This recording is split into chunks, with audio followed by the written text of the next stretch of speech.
Y tenemos en análisis el análisis de el doctor César Luque. César Luque es un abogado e historiador de Bogotá que demandó la constitucionalidad de varios decretos legislativos que dictó el gobierno nacional. Doctor César Luque, buenos días, ¿cómo me le va?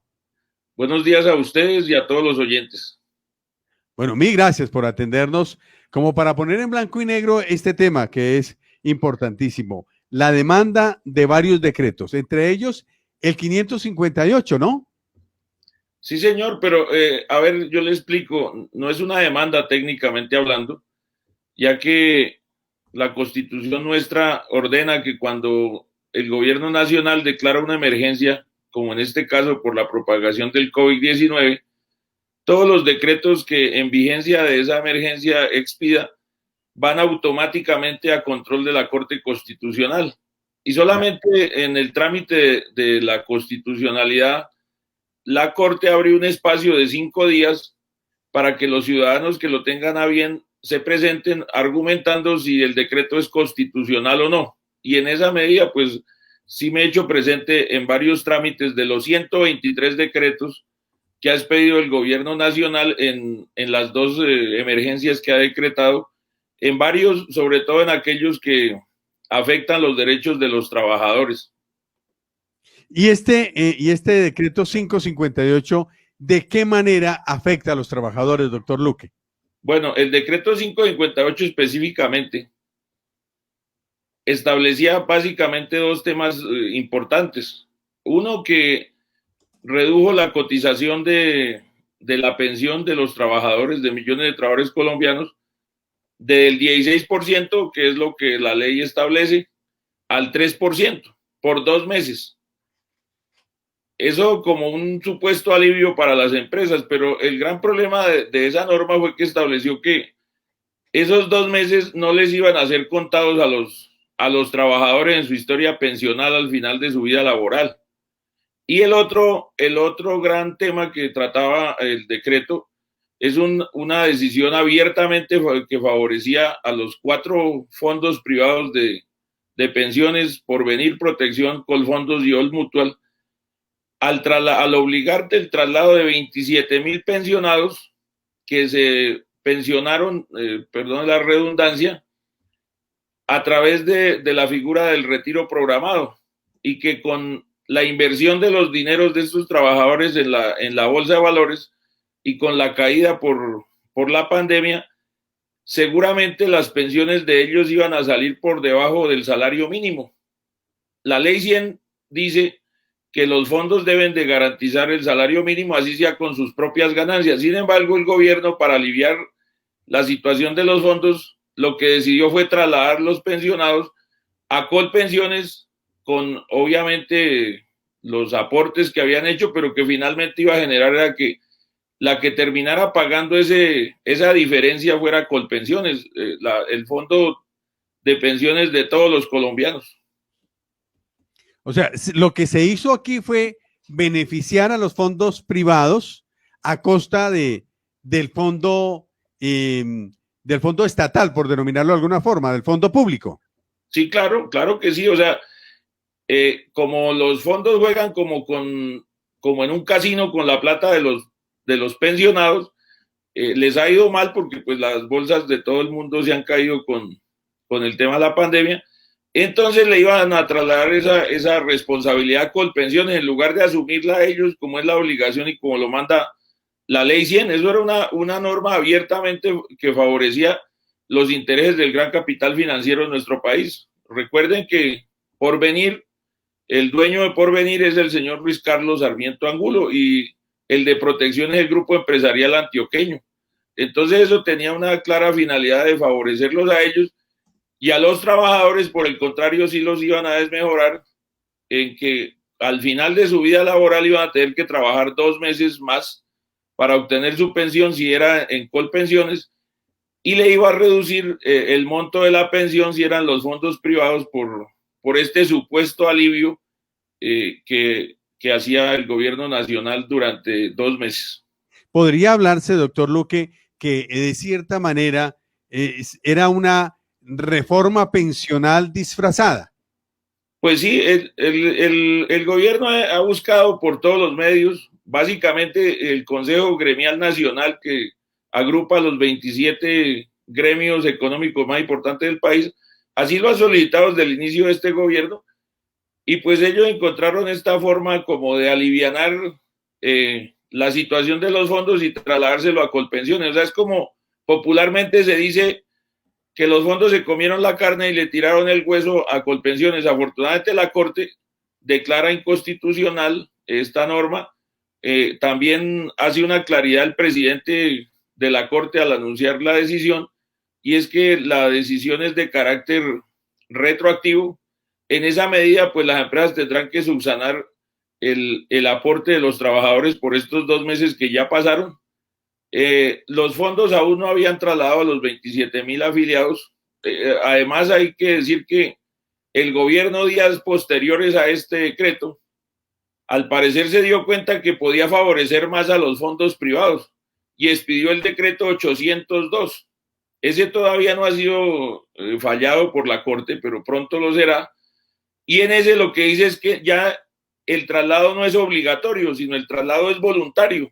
Eso quiere decir que los fondos escogen a los peores índices del ahorro de los pensionados y se los pasaban a Colpensiones. O sea, ya ni siquiera le pasaban los 27,000, unos buenos, unos regulares, unos malos, sino que ahora pues escogerán solo los malos y se los pasarían a Colpensiones. Yo entiendo que si hay lógica en las decisiones de la Corte, el decreto 802 también se tendrá que caer, se deberá ser declarado inconstitucional. Doctor Luque, tantos decretos, hay proliferación de decretos y decretos y decretos, y hablaba del 550, por ejemplo, hace un instante en un café caliente que manejamos acá, en una de nuestras secciones, donde hablábamos que se cayó precisamente el 550 en razón a que faltaba la firma de 2 ministros, o sea, hasta ni siquiera tienen el tiempo necesario y no toman las precauciones debidas para blindar esas disposiciones gubernamentales, ¿no? Pues para que la gente entienda bien, el gobierno ha expedido en esta crisis, ha expedido 2 emergencias. Cada emergencia tiene 30 días de vigencia. Y en estos 2 meses expidió 123 decretos con carácter legislativo, es decir, el gobierno, asumiendo la posición del Congreso, legisló, hizo leyes, decretos que tienen fuerza de ley, y fueron 123. La Corte ahora ya no hace nada más desde hace ya como un mes, porque está en el control de todos los decretos que expidió. El decreto que usted se refiere es el 580, que es la primera vez que en Colombia ocurre eso. La Constitución es muy clara. Los decretos de emergencia deben llevar la firma del presidente de la República y todos sus ministros. Y es la primera vez que un decreto se cae en la Corte porque le falta la firma del ministro de Salud y de la ministra de Ciencia y Tecnología. Entonces, esto es una cosa inédita. O sea, alguna vez, no recuerdo, en el gobierno de Pastrana, pasó algo parecido, que un decreto se fue en la firma, sin la firma del ministro Juan Camilo Restrepo. Pero dicen los que saben que al ver el error, el mismo Juan Camilo se fue hasta la Corte antes de que fallara, pidió el decreto y lo firmó, y con eso subsanaron el hierro, que puede ser humano. Pero aquí, pues, desgraciadamente, creo que la secretaria jurídica de la Presidencia de la República creo que nunca revisó esto. Es más, ayer mismo renunció un magistrado de la Corte Constitucional, el magistrado Carlos Bernal, que por haber sido ternado por el presidente anterior, Juan Manuel Santos, tendrá que ser ternado su reemplazo por el presidente Iván Duque. Y dentro de los que ya se barajan como miembros de esa terna está la señora secretaria jurídica de la Presidencia de la República, la que precisamente deja pasar este hierro. Yo no sé si esa vaina que podría hacerlo un bachiller, ahora a la señora le van a dar de premio tratar de elegirla de magistrada de la Corte Constitucional. Ahí podría darse aquello de la puerta giratoria, eso de pasar de un lado a otro, a allanar el camino para llegar a otra posición. Pues esto ya no son como puertas giratorias, sino parecen como embudos que van directo hacia los cargos públicos de diferentes. Aquí ya ha pasado que varios, desgraciadamente, magistrados como el doctor Carlos Bernal, sin mayores méritos jurídicos, llegó a la corte. Así como han llegado otros, como llegó en su momento el magistrado Mauricio González, que fue también ternado por el entonces presidente Álvaro Uribe. Y desgraciadamente eso lo que hace es bajarle la calidad a las decisiones de la Corte Constitucional por precisamente esa manía de que tienen los gobiernos de nombrar a sus amigos. Y amigos que fueran preparados, pues está bien, pero personas sin ningún recorrido que llegan allí y lo que hacen es degradar las instituciones. Doctor César Luque, nos pregunta Ángela María Vargas, y los que trabajan como independientes, ¿quién los subsana? ¿Quién tiene en cuenta a estos que cotizan de manera independiente entre el sistema pensional en nuestro país? No, el que trabaja independiente le toca pagar toda la carga, o sea, los 16% a él. Y pues en este caso, me imagino yo que el gobierno nacional les pedirá algún decreto con el fin de que pague ese 16% diferido, o sea, el 13% que quedó de deuda. Hay que hacer también una cosa que la gente no conoce, y es que mire cómo la norma tenía un claro destinatario. Por ley la cotización es del 16%. Y uno dice, ¿y por qué se redujo al 3? ¿Por qué no al 2? ¿Por qué no al 1? ¿Por qué no al 5? No, sencillamente porque es que el 3% es lo que cobran los fondos de pensiones por administrar la plata de los trabajadores que cotizan. Es decir, que ellos les iban a garantizar era que no fueran a perder nada los fondos, que el trabajador perdiera los 2 meses, pero que el fondo no fuera a perder la plata de la administración. No, definitivamente, pero saben cositas, ¿no? Es una situación que definitivamente muestra a las claras que lo que menos interesa es beneficiar al pueblo, ¿no? No, pues claro, y hay una cosa que yo sí llamo a la gente a través de su medio de comunicación, y es que el ciudadano del común se puede presentar en la corte a hacer exigencias, a pedir que estas normas se caigan. Por ejemplo, en este decreto fueron varios los que, no solamente fui yo el que presentó varios escritos, organizaciones sindicales. Conmigo, por ejemplo, presentamos el escrito 200 dirigentes sindicales de varias regiones del país y de varios sindicatos.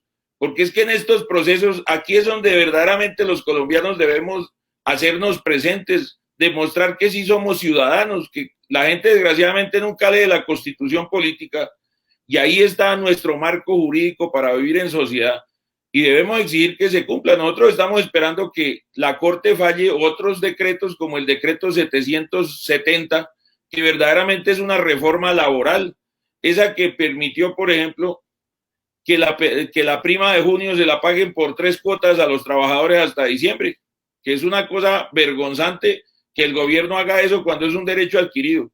O que, por ejemplo, también le permita a las empresas diferir el pago de los recargos nocturnos, dominicales y festivos hasta diciembre. Es decir, que el trabajador trabaja hoy y le pagan en diciembre. O que, por ejemplo, le puedan aumentar la jornada laboral de 8 horas a 12, violando cualquier principio, incluso médico, porque un trabajador no debe laborar más de 8 horas. Es que, y por decir algo, con el decreto 811, que le permite al gobierno nacional enajenar las entidades que son rentables, como las acciones de Ecopetrol y de Cenit, y otras como ISA. O sea, es que las normas que fue tomando el gobierno fue que utilizó la crisis para hacer caja a favor de los grandes gremios económicos que están interesados en nuestro país y no en favor de la gente. O sea, por ejemplo, el decreto ese que se acaba de caer por las firmas, el gobierno no quería firmarlo y fue presionado por varios alcaldes, empezando por la alcaldesa de Bogotá, y lo firman mal y se cae por la falta de las firmas. Uno puede empezar a pensar mal. Claro. No, y ese era el que hablaba de la facultad para subsidiar los servicios públicos entre otros, de agua, ¿no? Sí, claro, es que los alcaldes estaban imposibilitados porque la gente cuando empezó la crisis dijo que nos bajen a los servicios públicos, y los alcaldes estaban maniatados porque la ley no se lo permitía. La alcaldesa de Bogotá encabezando, pidió que el gobierno expidiera un decreto en este sentido, y va y lo expide sin las firmas, y se cae por las firmas, cuando ese sí era un alivio para la gente de los estratos 1, 2 y 3. Claro, aquí me dice Fernando, dice, decretos siempre con la doble, dice él. Doctor De Luque, ¿qué puede pasar con el 580? ¿Ya queda sin validez o se puede salvar ese decreto? No, el decreto ya fue declarado inconstitucional. Tendría que declarar otra emergencia y volverlo a declarar, a expedir, perdón. Eso ya, el decreto ya no tiene vigencia. O sea, todo esto que falla la Corte, ya en medio de lo que quiera subsanar el gobierno, mejorar o tratar de suplantar o como se pueda denominar, no lo podrá hacer. No, porque los decretos, las sentencias de la Corte son inapelables, no hay nada más encima de la Corte en el organigrama jurídico nacional, y la única es que el gobierno volviera a expedir una emergencia y volviera a proferir el decreto. Pero pues eso tiene unos requisitos constitucionales, que no es que todos los días se pare el presidente y pueda decretar una emergencia económica. Entonces, realmente esto es la falta pues, de verdad de conocimiento por un lado a veces, y lo otro es la intencionalidad del gobierno nacional. Este gobierno nacional representa a los grandes conglomerados económicos y está utilizando esta crisis, que es una crisis de los colombianos, que cada día, ayer por ejemplo, 315 compatriotas murieron, y eso es verdaderamente lamentable, y que el gobierno se dedique a hacer estos decretos para ayudarle a los amigos del gobierno. Sí, dos emergencias. ¿Cree usted que podría estar en este momento estudiando una tercera emergencia? Eso podría darse según los antecedentes que tiene el actual gobierno. Pues uno no sabe qué estará pensando el gobierno, pues si piensa algo, ¿no? Porque desgraciadamente este gobierno lo que ha mostrado es sus ministros y el propio presidente de la República es su ineptitud para manejar el país. O sea, alguien que se encontró la presidencia de la República, ahora precisamente en esta crisis tan grave que debía ser manejada de manera seria por una persona con carácter, pues precisamente pasa esto. O sea, uno se pone a ver gran parte de los ministros y parece que estuvieran aprendiendo. Y no pueden estar aprendiendo con la situación del país, y algunos aprendiendo sí saben es hacer normas y tomar decisiones siempre a favor de los grandes conglomerados económicos del país y siempre afectando a los grandes sectores populares que fueron los que votaron por ellos, entre otras cosas, pero que a la hora de tomar las decisiones siempre cargan contra la gente más débil en el país. Claro. Bueno, entonces como para ir como haciendo casi que el conglomerado de las informaciones que usted nos está dando, doctor Luque, a quien le agradecemos infinitamente, pues que nos ayude a clarificar este asunto en particular. Es que es muy sensible, el tema de las pensiones es muy sensible, absolutamente sensible. Y había una que decía, yo creo que a Marta también le ofrecieron ¿cómo fue que le ofrecieron a usted? Pues como yo hago mi aporte como independiente, sí. Entonces cuando fui allá a hacer el pago, me dijeron que si yo me quería acoger al beneficio para pagar un 3% sobre el monto cotizado de pensión. Sí. Y yo le dije que no, pero luego quedé como pensando, yo bueno, si el gobierno va a dar dinero, yo por qué no me acogí, pero lo que no sabía era que luego me lo iban a cobrar. Lo que sí me dio susto a mí es que eso se me viera luego reflejado al final en la cotización, ¿cierto? Porque hay que cotizar de manera permanente para poder llegar a pensionarse con ciertas condiciones. Sí, y espero que usted esté cotizando en Colpensiones y no en los fondos privados de pensiones, porque yo invito por este medio a los trabajadores. Yo no sé qué más tiene que pasar en el sistema pensional para que los trabajadores colombianos entiendan que su plata está asegurada y su pensión en Colpensiones, y lo demás es la ruleta rusa de las inversiones del sector financiero. Hay 6.100.000 trabajadores activos que están afiliados a los 4 fondos de pensiones y apenas 3.200.000 afiliados a Colpensiones. Uno sí realmente muestra la ignorancia de los trabajadores a la hora de resolver situaciones que son importantes para su vida y las de su familia. No jueguen con el futuro de su familia, no jueguen con su propio futuro. Pasen su pensión a Colpensiones, es un trámite muy fácil que ahora se hace incluso telefónicamente, lo que se llama la doble asesoría, pero no sean indiferentes, porque lo que está matando a este país es la indiferencia de la gente común y corriente. Eso es lo que está matando a la gente. Eso es lo que está tratando en absolutamente todo, en esta crisis y en general en todo lo que pasa en el país. Doctor Luque, lo saluda Diego Moscoso. Dice, ¿nos puede contar un poco de la renta básica como salvación de la economía de los más pobres? Pues vea que ese es un proyecto que presentaron 47 senadores de varios partidos y creo que 21 o 22 representantes a la Cámara, que consiste en que el gobierno nacional, ahí sí metiéndose la mano al bolsillo del presupuesto, de los impuestos que pagamos todos los colombianos, le dé una renta a 9 millones de colombianos, los más pobres, durante 3 meses para pasar esta pandemia, para que la gente pueda quedar en su casa, porque es muy fácil decirle a la gente quédese en su casa, pero ¿y si la gente no tiene ni con qué comer? Pues lo que dice este proyecto es que el gobierno les transfiera por 3 meses un salario mínimo, 887,000 pesos cada mes, a 9 millones de colombianos. Y esto no es una cosa exótica. Esto, y tengo que decirlo ya que estoy hablando para Pereira, el señor que es representante a la Cámara del Centro Democrático de Risaralda, Gabriel Vallejo, salió a decir ayer en su Twitter que había que parar esta propuesta que es para el pueblo colombiano, que había que pararlo porque la oposición la iba a usar en el 2022 como un caballito de batalla electoral. Qué miserable es pensar así, qué miserable pensar. Ese señor se ha caracterizado por hacer propuestas en contra de los trabajadores en sus años que ha estado en el Congreso y no le da ni vergüenza decir que se opone a este proyecto solo porque él prevé que eso le pueda servir a la oposición en las elecciones del año 2022. O sea, lo que menos interesa es la situación de los 9 millones de pobres de este país y lo que le interesa al señor es que el Centro Democrático se mantenga en el poder. Por ejemplo, esto no es nuevo. Este proyecto no es nuevo, ya se ha presentado en la legislatura pasada y ni siquiera lo leyeron en el Congreso. Otros países lo han hecho. España lo hizo. España aprobó una cuota que va desde 415 euros hasta 1.015 euros, dependiendo del grupo familiar, para los españoles. O sea, esto no es exótico, esto no es que nos lo inventamos nosotros. Y yo sí invito a los colombianos a que apoyemos ese proyecto en el Congreso, que mandemos cartas al Senado, que mandemos cartas a la Cámara de Representantes, derechos de petición, y llenemos el Congreso de peticiones para presionar a los congresistas a que tienen que aprobar la renta básica, pero ya, porque es que esto es una emergencia.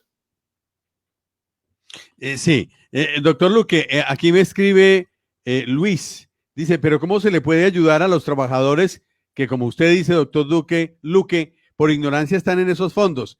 Explíquenos, por favor, qué tienen que hacer para impulsar un traspaso masivo, dice él. Pues la gente tiene que entender, o sea, hacer una valoración, si le sirve o no le sirve estar en los fondos. Eso es lo que tiene que hacer, que pida incluso en el propio fondo donde está, que pida que le hagan una proyección de lo que sería su pensión y vaya a Colpensiones y pida que le hagan una igual y que mire cuál de las dos es que le va a mejorar. Por ejemplo, una persona que gana 2 salarios mínimos, algo así como 1.700.000 pesos, en circunstancias comunes y corrientes, en el fondo privado va a ganarse de pensión, de mesada pensional, el salario mínimo. Mientras que, por lo general, en Colpensiones, su mesada pensional va a quedar alrededor de 1.300.000 pesos. Incluso puede quedar un poquito más alta, o puede quedar menos, pero si no ha tenido sino apenas las 1.300 semanas. Pero siempre será, o sea, se ha dicho, por ejemplo, que en los fondos la pensión, el promedio es más o menos el 45 al 50% de lo que usted gana. El promedio de lo que será la mesada pensional. Y en Colpensiones empieza con el mínimo, es decir, cuando usted cumple 1.300 semanas y 57 años las mujeres y 62 el hombre, empieza en el 65% y puede ir hasta el 80%, dependiendo del número de semanas que supere las 1.300. Por cada 50 semanas más arriba de 1.300, sube 1.5.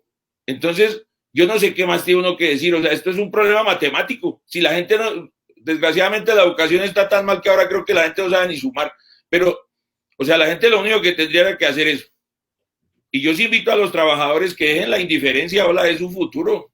Mire cuánta gente hoy en día Hoy en día se pueden trasladar las mujeres hasta los 47 años y los hombres hasta los 52. Y hay gente que dejó pasar eso y se dio cuenta después que lo mejor era pasarse para Colpensiones. ¿Y ahora qué les toca hacer? Contratar un abogado, pagarle 6 o 7 millones de pesos de honorarios, irse a una demanda con la incertidumbre de si gana o si pierde, a demostrar que fue engañado por el fondo, porque a los hombres les llevaban una muchacha lo más de bonita, con minifalda, y les daban un esfero, y por eso la gente firmaba y se pasaba. Yo no sé qué les darían a las señoras, pero a los tipos sí vi que les daban eso.